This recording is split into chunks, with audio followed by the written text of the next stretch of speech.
In this video, I'm going to show you guys how to download a reference image that I'm going to use to show, or I guess to be able to draw my mushroom topping.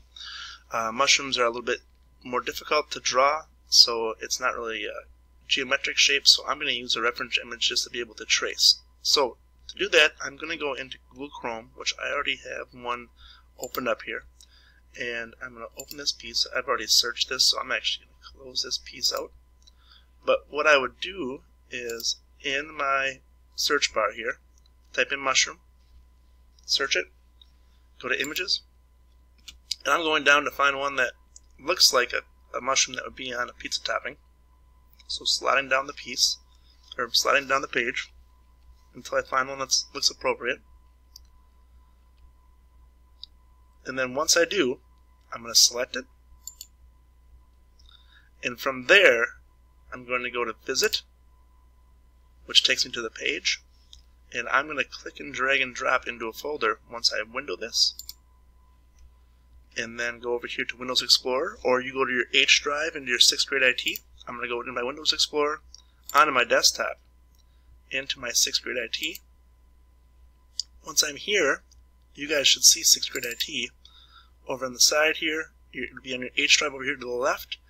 Then you can click and drag and drop in. Sometimes it comes in as a totally random thing. Mine came in as a name that says pick_mushrooms1. So I'm just going to select it, and I'm going to do some editing here and change it so it says mushrooms or mushroom, just so I know what it is that I'm looking for in my folder. If it comes in as a totally random name, make sure you name it appropriately so it relates to the image that's there. Alright, clicking off here to set that setting. And then, to get this into my image, in my Illustrator image, I'm just going to minimize these two windows. I'm going to do a File, Place. Go to my desktop, yours will be underneath your H drive. Go to my 6th grade folder, and then go to my mushroom image. There it is, and then Place. Depending how big or small this is, when you click to drop this, it may be very, very big. If I zoom out, you'll see that mine is relatively large. I'm not worried about how big or small it is right now when I'm getting ready to trace it, but I will make it, hold the Shift key down just to make it a 1-to-1 ratio as I slide it down to make it a little bit smaller, just so it's manageable.